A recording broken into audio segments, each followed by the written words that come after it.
Hey guys, welcome back to my channel. Tonight I'm going to be doing a tutorial on just a few tips that I like to do usually in Photoshop to try and enhance my portrait photographs. And I thought this might be just a few good tips to share with you guys in terms of what I like to do when I'm just really trying to do a basic retouch on an image or something really quite minimal. This doesn't happen very often that I get to do really minimal retouching. But yeah, when I do minimal retouching, this is kind of what I like to do. And I just thought it would be good to share a few good ways just to enhance your photographs without going too over the top with retouching or doing too much to alter the image. So the first tip I'm going to show you guys today is just on how to remove stray hairs. I feel like that's a really important part of cleaning up portraits and making them appear a little bit more neater and not so distracting in certain areas. So I really just like to remove a few of the stray hairs that you can kind of see around the photograph here. So how I like to do that generally is by creating a new layer. So we just drag the background layer onto a new layer, which is the new layer button here. And we're just going to zoom in here, and then we'll grab the spot healing brush tool. This is actually around the size brush that I like to use, so about 9 pixels, and then I just run the brush over the hairs.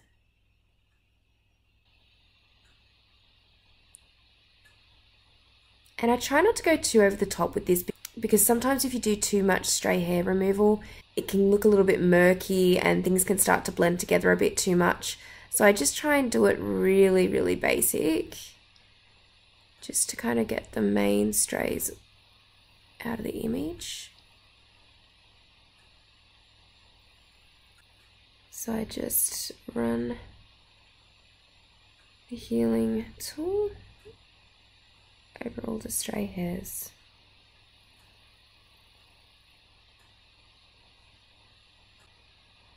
And sometimes if the hairs are a little bit too thick for the healing brush, I will tend to clean it up a little bit with the clone tool, and I'll just grab the clone tool from over here, get a fairly small brush size, a little bit less on opacity, and then we have to hold down Alt on the keyboard, click on the background and start to blend some of that in.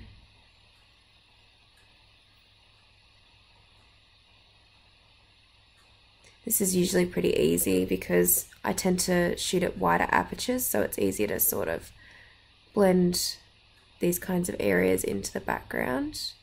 These are really just quick tips though. I suppose if you're a little bit pushed for time with retouching on certain shoots, these are kind of like nice easy ways to sort of get rid of stray hairs. So I'm going to do a before and after now, and show you guys that that's just sort of removed those stray hairs there. And I mean, you can keep going with this all day, but like I said before, I don't tend to remove too many of them because it can start to look a bit too blurry, and it does also tend to look a little bit noticeable that you have sort of removed the hairs there. But I'm just going to remove a few more on this side.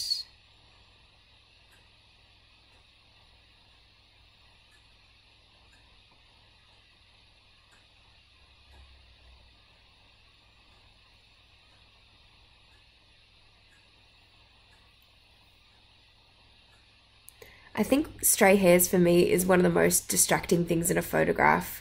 It's just something that I personally always notice, and it's always one thing that I'm really mindful of when I'm retouching my portraits. I just kind of like to make sure that they're cleaned up a little bit in that sense.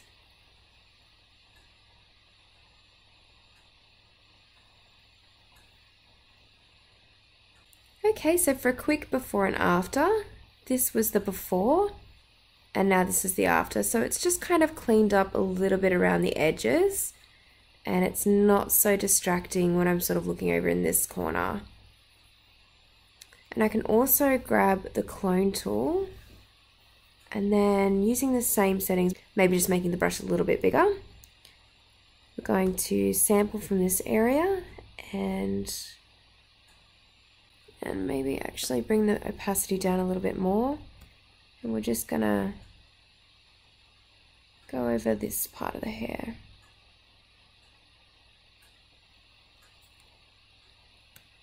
And just kind of clean that up a little bit more.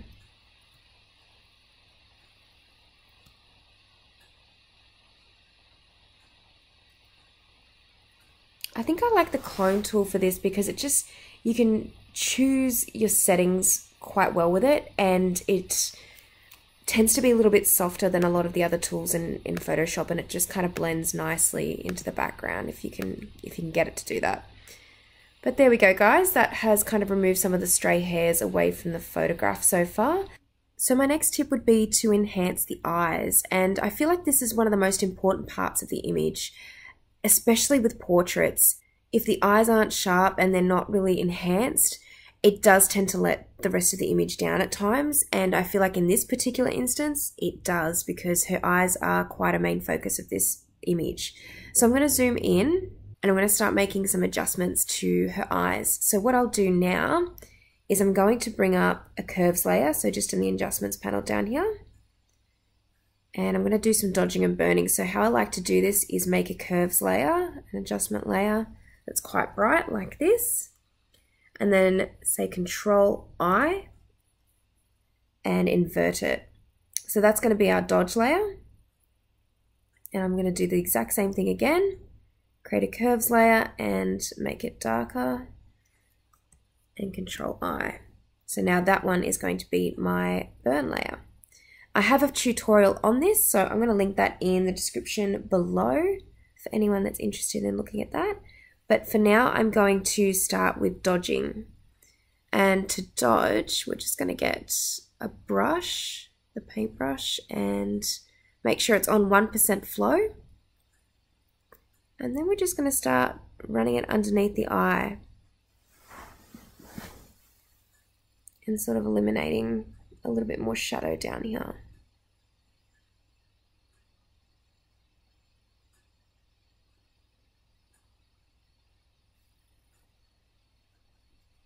So I'm just going to go over some of the areas that are a little bit too dark as well. We don't want to touch the makeup too much because we do want to actually see that she's got makeup on and we're not just sort of painting over it all and changing it, because the makeup is quite beautiful. We just want to enhance it a little bit more.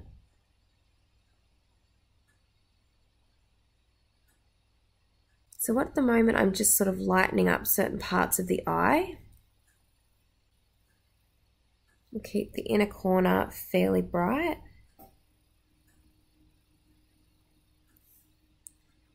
Just highlight above the brow bone as well.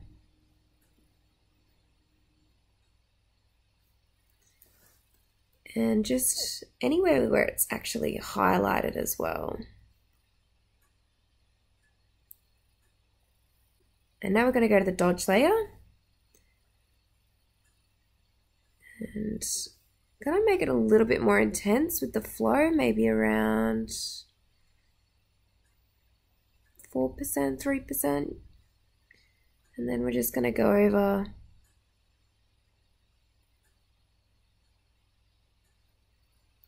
the eyelashes.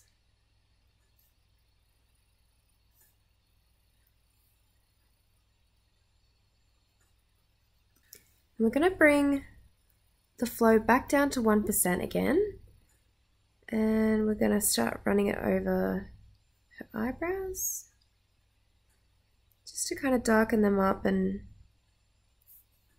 give a little bit more shape.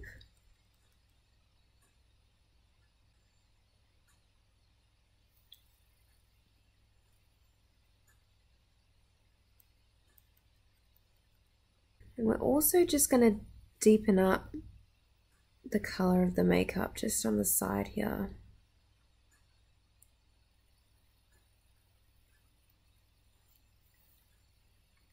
And I'm going to click on my background layer and just remove a couple of little specks.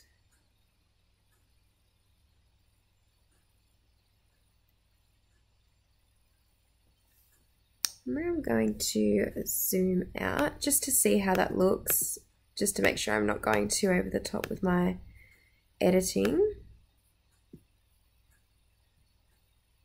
So I'll take a snapshot and show you guys a before and after so far.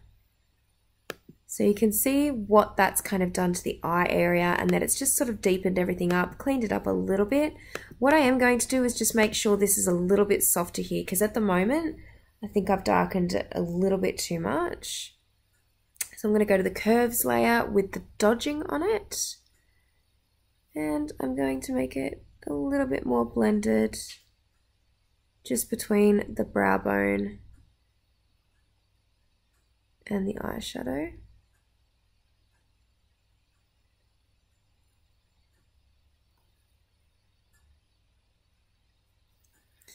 And I think that's good.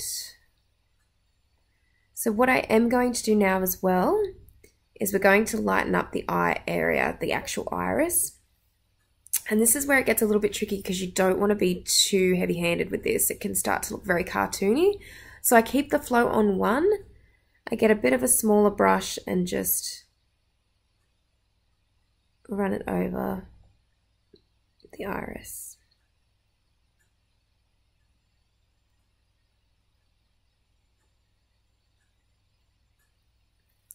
And I also go back to the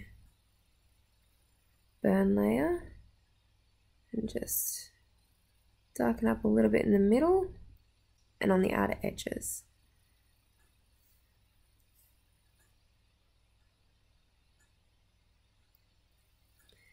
All right, let's zoom out and see what that looks like. All right, so we're starting to make a little bit of a difference there on the eye. So before and after.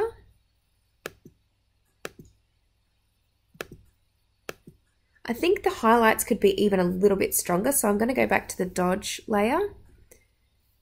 And I'm going to move the flow up to probably about 5%. We're going to just do some more dodging. Just very, very lightly though.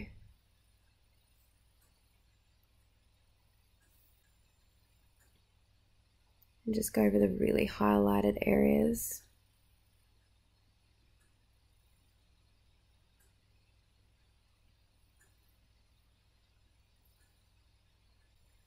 And we're just going to quickly do the other eye as well. Okay, so I've just done the second eye, and now I'm going to give you guys my third tip. So the third tip would be to look at the overall brightness and contrast of the image. And I always like to make my images a little bit brighter, but everyone's different. Everyone has a different way of doing things. I like to do this by using curves. So I've used a couple of curves layers already in the adjustment layers section, so I'm going to create another one now. And I usually like to just make my images a little bit brighter. Whoop, not that bright. So around there. And I also like to give my images a little bit more contrast as well. I really like using curves in particular because it does give you a lot of versatility of how you can use it and what you can do with the toning of the image as well, which I'll show you guys in just a sec. So now that I've added a bit of brightness and contrast, and you guys can see just here that that's made a fair bit of a difference, I'm going to go into the channels here and I'm going to start tweaking those and start tweaking the coloring of the photograph. So the overall brightness, contrast, coloring is kind of like one adjustment that I like to make with curves. So you can sort of choose the mood of the image from here.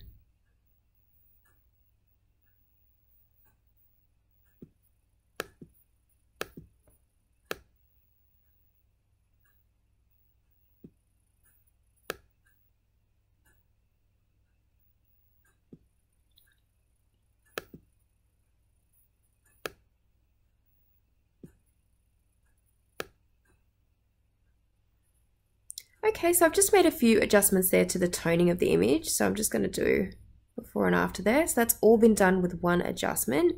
I am, however, going to get a levels adjustment up as well and just increase that brightness and contrast a little bit more there, but not too much. So just to do a before and after, this was the before image and this is now the after. I'm going to make a few more adjustments now, so we've got 2 steps left to go. My 4th tip would be to use the dodging and burning layers again to just deepen the shadows and highlights of the image and really bring them out a little bit more. So I'd go probably down to the burning layer in particular, and I'm just going to use this around the model's skin tone. So I'm going to get my brush back, make that a bit bigger, and make the flow back to 1. I'm just going to run it over her cheekbone just to kind of just deepen up the skin tone there, because it was getting a little bit washed out with the brightness. We want to bring some of that back into the photo. So I'm just going to run it very lightly over some of the shadowed areas.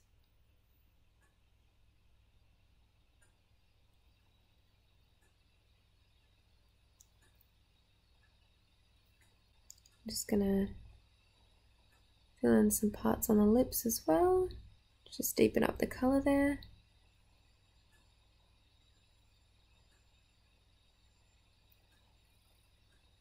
And a little bit on the nose as well, just trying to bring back some of the detail in the skin, just running the burn tool over some of the areas.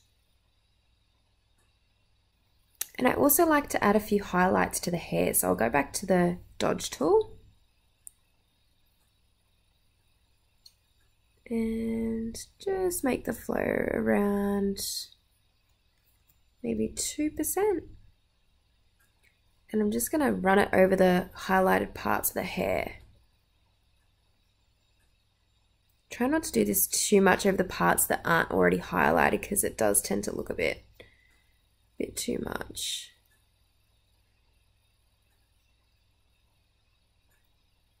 And I'm also going to quickly just add a few more highlights just to the face.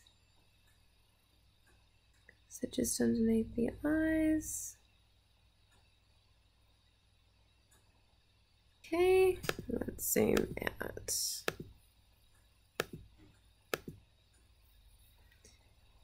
And we'll take a snapshot.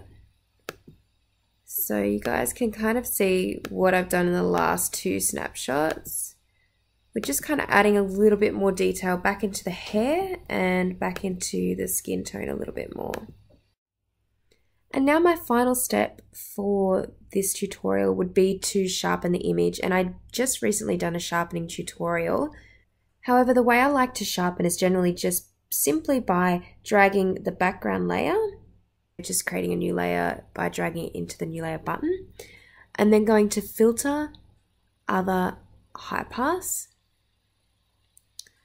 So usually I like to keep it around 4 on the radius, and then I'll press OK. And I'm going to just zoom in, and now we're going to set the blending mode to overlay. So it's really nice and sharp at the moment, obviously a little bit too sharp. So we're just going to bring the opacity down a little bit, probably to about halfway. So now that that's looking pretty sharp, I'm just going to zoom out, and I'm going to do a before and after. So this is the before image, and this is the after image. So I hope you guys really enjoyed this tutorial, and I hope that you might have learned something. If there's any other tips that you like to use when you're editing a portrait in Photoshop, or any main tips that you'd like to share with anyone else, please feel free to put them in the comments section below.